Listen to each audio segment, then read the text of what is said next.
YCP మాజీ నేత నటుడు పోసాని కృష్ణమురళికి మరోసారి కోర్టులో షాక్ తగిలింది. బుధవారం పోసానిని పోలీసులు గుంటూరులోని జడ్జి ఎదుట హాజరుపరిచారు. ఈ సమయంలో ఆయన బోరున విలపించారు. తన ఆరోగ్యం బాలేదని, తన గుండెలో ఇప్పటికే 2 సార్లు స్టంట్లు వేశారని కంటతడి పెట్టారు. గొంతుకు కూడా చికిత్స చేస్తున్నారని చెప్పారు. తనకు బెయిల్ రాకుంటే ఆత్మహత్యే శరణ్యమని జడ్జి ఎదుట వాపోయారు.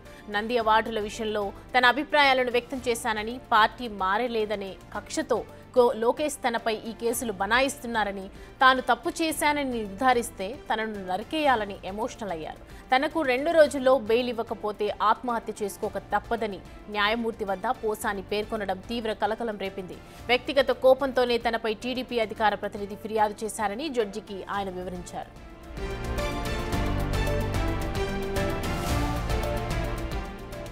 ఇరువైపుల వాదనలు విన్న న్యాయమూర్తి పోసానికి 14 రోజుల రిమాండ్ విధిస్తూ ఆదేశాలు జారీ చేశారు. దీంతో పోసానిని గుంటూరు జిల్లా జైలుకు తరలించారు. పోసాని తరఫున మాజీ ఏఏజీ పొన్నవోలు సుధాకర్ రెడ్డి వాదనలు వినిపించారు. మరోవైపు సిఐడి దాఖలు చేసిన పీటీ వారెంట్ను కొట్టివేయాలని సూచించారు.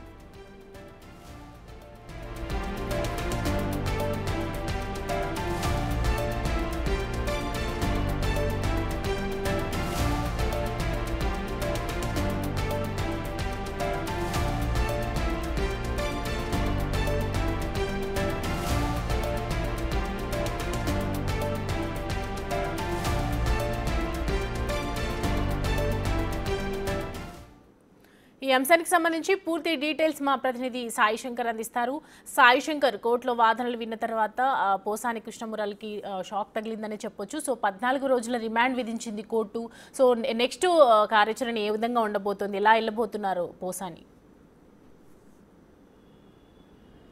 పోసాని కృష్ణమురళికి సంబంధించి గుంటూరు సిఐడి పోలీసులు నమోదు చేసినటువంటి కేసులో 14 రోజులు రిమాండ్ విధిస్తూ నిన్న నైటు స్పెషల్ కోర్టుకు సంబంధించినటువంటి మ్యాజిస్ట్రేట్ స్పందన తీర్పు ఇవ్వడం జరిగింది. అయితే ప్రధానంగా కూడా ఈ కేసుకు సంబంధించినటువంటి వాదనలు పోసాని కృష్ణమురళి తరఫున పొన్నవోలు సుధాకర్ రెడ్డి నిన్న వాదనలు వినిపించడం జరిగింది. ఒకే కేసులో అనేక సార్లు కావాలని చెప్పి కేసులు పెట్టి అరెస్టు చేస్తున్నారు, ఈ కేసులో బెయిల్ ఇవ్వాలంటూ కూడా ఆయన కోరటం, అంటే ఈ కేసు నుంచి అబ్జెక్షన్ కోరటం జరిగింది. అయినప్పటికీ కూడా జడ్జిమెంట్ అయిన తర్వాత ఈ సెక్షన్లు ఏవైతే ఉన్నాయో వీటిల్లో 111 సెక్షన్కి సంబంధించినటువంటి అంశం పైన కూడా పొన్నవోలు సుధాకర్ అయితే 111 సెక్షన్ ఇంప్లిమెంటేషన్ కాదు, అబ్యూజింగ్ అనేది ఇక్కడ లేదు అనే విధంగా కూడా ఆయన వాదనలు వినిపించిన నేపథ్యంలో 111 సెక్షన్ల వరకు మాత్రం ఎగ్జంప్షన్ ఇవ్వడం జరిగింది. మిగిలిన రిమాండ్కి సంబంధించినటువంటి సెక్షన్లు ఏవైతే ఉన్నాయో వాటి అన్నిటి ద్వారా కూడా నిన్న పోసాని కృష్ణమురళిని రిమాండ్ చేయడం జరిగింది. అయితే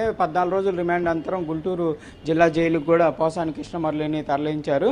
ప్రస్తుతం ఈరోజు ఈ కేసుకు సంబంధించినటువంటి అంశంలో ఈరోజు జిల్లా జైల్లో ఉన్నటువంటి పోసాని కృష్ణమురళిని బాపట్ల జిల్లాకి సంబంధించినటువంటి పోలీసులు వచ్చి పీటీ వారెంట్ పైన తీసుకెళ్లేటటువంటి అవకాశాలు ఉన్నట్లు తెలుస్తుంది. ఎందుకంటే నిన్నే బాపట్ల పోలీసులకి పీటీ వారెంట్ పైన కూడా కోర్టు అయితే అనుమతి ఇవ్వడం జరిగిందనే విధంగా తెలుస్తుంది. ప్రధానంగా నిన్న నైటే తెనాలి పోలీసులు వచ్చి తీసుకెళ్లేటటువంటి అవకాశం ఉన్నప్పటికీ నిన్న రిమాండ్ చేసినటువంటి నేపథ్యంలో ఈరోజు గుంటూరు జిల్లా జైలు నుంచి వాళ్ళు ఇక్కడి నుంచి తరలించేటటువంటి అవకాశాలు కనిపిస్తున్నాయి. అయితే ఇప్పుడు వరకు పోసాని కృష్ణమురళికి సంబంధించి అనేక కేసుల్లో కూడా బెయిల్ పొందడం జరిగింది. కొన్ని కేసుల్లో ఆయనకి 35(3) సెక్షన్ కింద నోటీసులు ఇవ్వాలంటూ కూడా హైకోర్టు నుంచి అయితే రిలాక్స్ అయితే రావడం జరిగింది. వాటికి సంబంధించి నోటీసులు ఇచ్చి ఆ తర్వాత విచారణ అయితే చేపట్టేటటువంటి అవకాశాలు ఉన్నాయి. అయితే మొత్తంగా చూస్తే మాత్రం పోసాని కృష్ణమురళికి సంబంధించి ఇప్పటి వరకు గుంటూరు సిఐడి పోలీసులు నమోదు చేసినటువంటి కేసులు అయితే ఈరోజు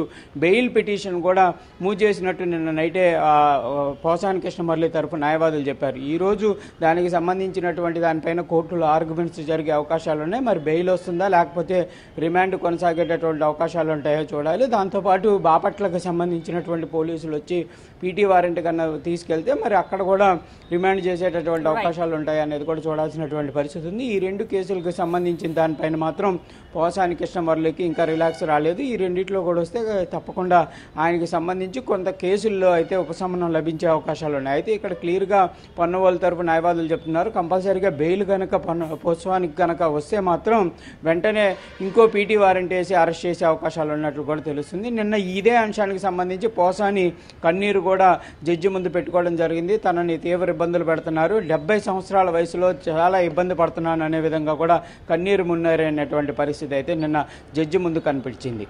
right, thanks for the update Sai Shankar.